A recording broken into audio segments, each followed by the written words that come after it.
Bonjour à tous et bienvenue dans une nouvelle séance de français. La séance d'aujourd'hui, on va la consacrer à la correction des exercices ou bien des questions de compréhension du texte de lecture qui figure dans vos manuels de français, page 175. D'abord, on va relire le texte ensemble et essayer d'expliquer s'il y a des mots ou bien des expressions difficiles. Ernest Pépin, poète et romancier guadeloupéen, évoque son enfance et la naissance de son goût pour la lecture et l'écriture. Donc Ernest Pépin, c'est un Guadeloupéen. Ça veut dire Guadeloupéen, ça veut dire de la Guadeloupe. Guadeloupe, c'est un territoire français. Alors, il parle de son enfance, il raconte son enfance et la naissance de son goût pour la lecture et l'écriture. Donc, il raconte son enfance et comment son goût pour la lecture était né. C'est à cette époque qu'une maladie étrange fit des ravages dans mon cerveau. Donc, c'est à cette époque, ça veut dire pendant son enfance, qu'une maladie étrange. Donc, ici, il compare. Il fait une métaphore ici, il compare son goût et sa passion pour la lecture comme une maladie étrange qui a fait des ravages dans son cerveau. Ravages, ça veut dire des dommages, des dégâts dans son cerveau. Je contractais, donc je, c'est ici, c'est le jeu du narrateur, celui qui raconte. Je contractais la rage de lire, de tout lire, de lire matin, midi et soir. Donc la rage, vous connaissez bien sûr la rage, c'est une maladie qui attaque surtout les animaux, comme les chiens. Et c'est une maladie qui transmet facilement d'un animal à l'homme. Donc c'est la rage. Alors je contractais cette rage de lire, de tout lire, de lire matin, midi et soir. Et lorsque toutes les lumières étaient éteintes. Donc ici, c'est une phrase passive. C'est une phrase passive. Donc ici, le sujet, c'est les lumières étaient éteintes. Mais on ne connaît pas le complément d'agent. Celui qui éteint les lumières, on ne le connaît pas. Donc c'est une phrase passive. Alors, lorsque toutes les lumières étaient éteintes, je me confectionnais une tente avec mon drap et un balai. Donc, le narrateur essaye de faire une tente avec quoi? Avec son drap et un balai. Son drap, ça veut dire la couverture de son lit, et un balai, et je musais les yeux à la lueur d'une torche électrique. Il use ses yeux, ça veut dire il fatigue ses yeux. Il épuise ses yeux peu à peu par un grand usage. Donc, il fatigue ses yeux à la lueur d'une torche électrique. Puisqu'il n'y a pas de lumière, puisque les lumières sont éteintes, donc il se sert d'une torche électrique. Et torche, ça veut dire un flambeau qui sert à illuminer l'espace. Le monde des histoires supplantait la réalité du monde. Donc le monde des histoires, des récits, il supplantait, il supprimait, il prend place de la réalité du monde. Je m'y plongeais avec toute la passion d'un pêcheur de perles. Donc il se plonge dans les livres, dans les histoires, comme avec toute la passion d'un pêcheur, avec la passion d'un pêcheur qui pêche les perles. J'épousais la vengeance du comte de Monte Cristo. Je pleurais sur les malheurs de Gervaise. J'épuisais les chevaux avec D'Artagnan. Donc ici, ces phrases-là montrent que Ernest Pépin vit avec les personnages des histoires qu'il lit. Les livres n'étaient point des objets. Alors pour lui, le livre n'était pas un objet, mais ils avaient une âme. Alors ici, le livre pour Ernest avait une âme. Et l'âme, c'est quelque chose qui est propre à l'être humain. Qui est propre à l'être humain. Ils avaient l'odeur des livres. Il humait les livres. Je respirais hein, à plein poumon. Donc humer, ça veut dire respirer. Il cherche quelque chose. Il cherche une odeur de quelque chose. Je humais, je respirais. Hein, je m'enivrais. Hein, ça veut dire enivrer. Alors, on s'enivre quand on prend une grande quantité d'alcool. Hein, donc, on devient ivre. Alors, je humais, je respirais un plein poumon, hein, l'odeur de l'ivre jusqu'à l'enivrement. Donc, les livres avaient la sorcellerie des mots. Comme si ces mots-là qui se trouvent dans ces livres pratiquent de la sorcellerie, de la magie sur Ernest, le romancier.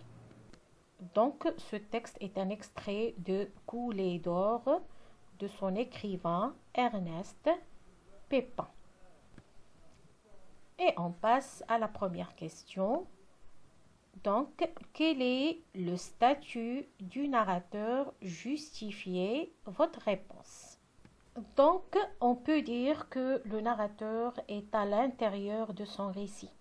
C'est un personnage de l'histoire parce que le texte est à la première personne. Donc, on peut le remarquer ici.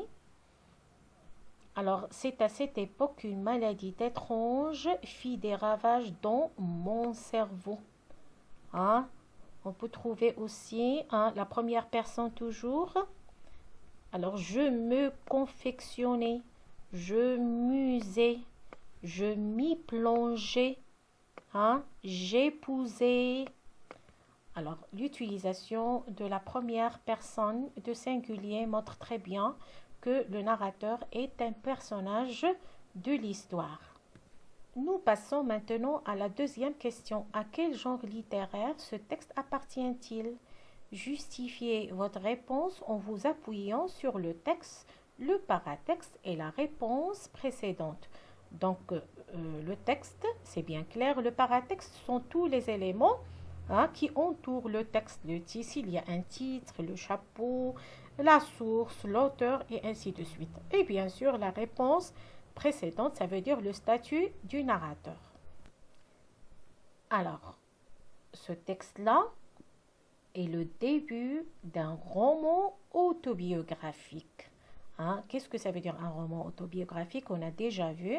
Donc, Le Coulée d'or, c'est un roman hein, écrit par Ernest Pépin. Autobiographique, ça veut dire dans lequel Ernest Pépin raconte sa vie, raconte une partie de son existence.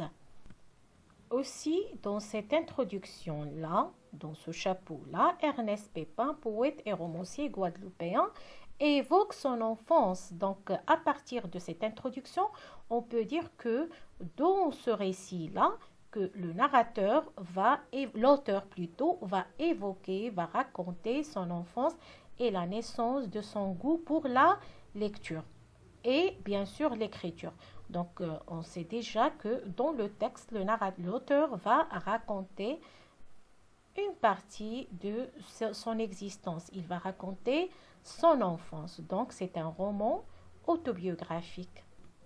Troisième question, relevez les verbes conjugués depuis je contracté jusqu'à électrique, donnez leur ton et leur valeur.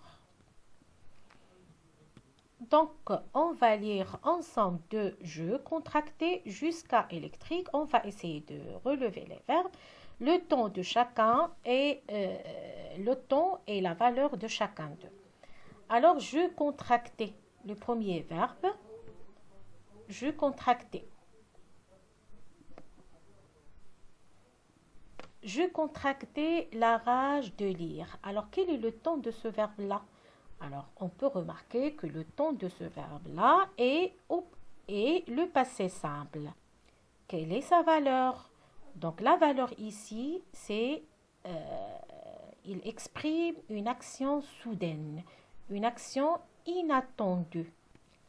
Et l'utilisation du passé simple ici donne l'impression que cette passion pour la lecture et l'écriture s'est déclenchée un jour et brusquement. Et lorsque toutes les lumières étaient éteintes. Donc ici, le verbe, c'est le verbe être, conjugué à l'imparfait. Donc, c'est l'imparfait du passif. Hein, l'imparfait, donc le temps, c'est l'imparfait du passif.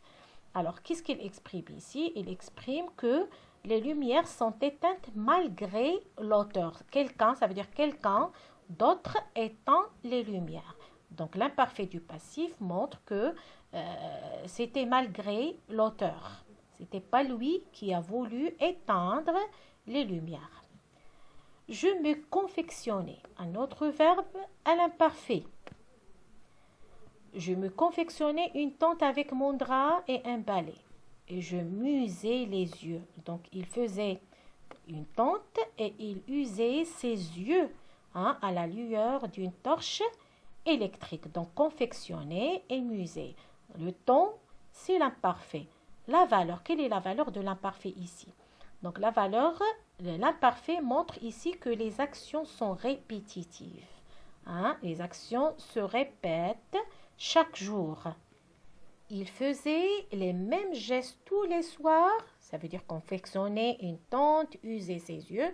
Donc, les mêmes gestes tous les soirs pour pouvoir lire au lit, même une fois les lumières éteintes. Nous passons maintenant à la question numéro 4. Quelle est la figure de style utilisée dans la phrase 2?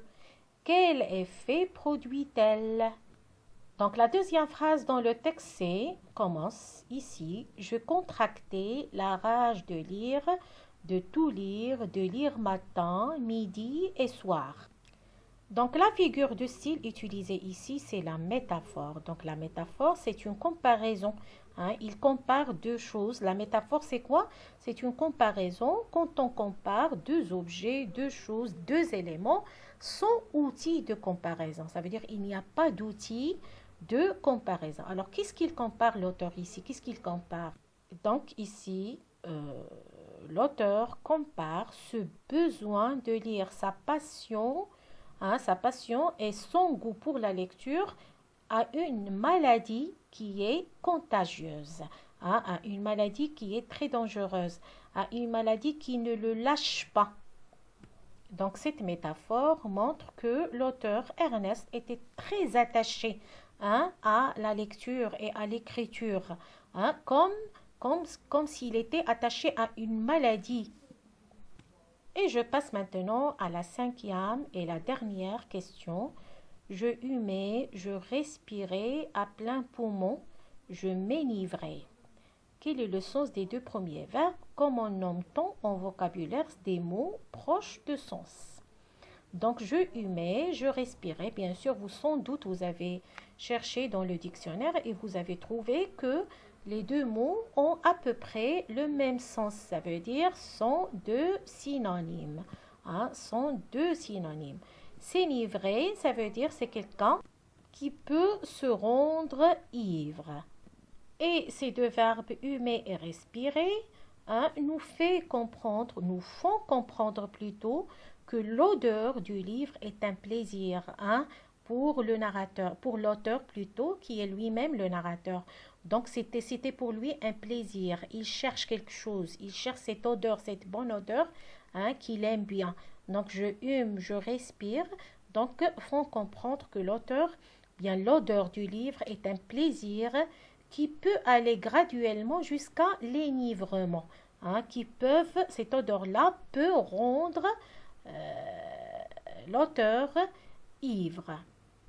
Et voilà, c'est la dernière question. Donc vous pouvez voir ici toutes les réponses bien écrites, bien claires. Donc la première réponse, le narrateur est un personnage de l'histoire. Le texte est à la première personne. Alors pourquoi? Qu'est-ce qui montre que le narrateur est un personnage d'histoire? Dans le texte est à la première personne. C'est à cette époque qu'une maladie fit des ravages dans mon cerveau. Deuxième question, donc le genre de ce texte est un roman autobiographique. Donc le texte est le début d'un roman autobiographique. L'auteur commence à écrire son récit, son histoire.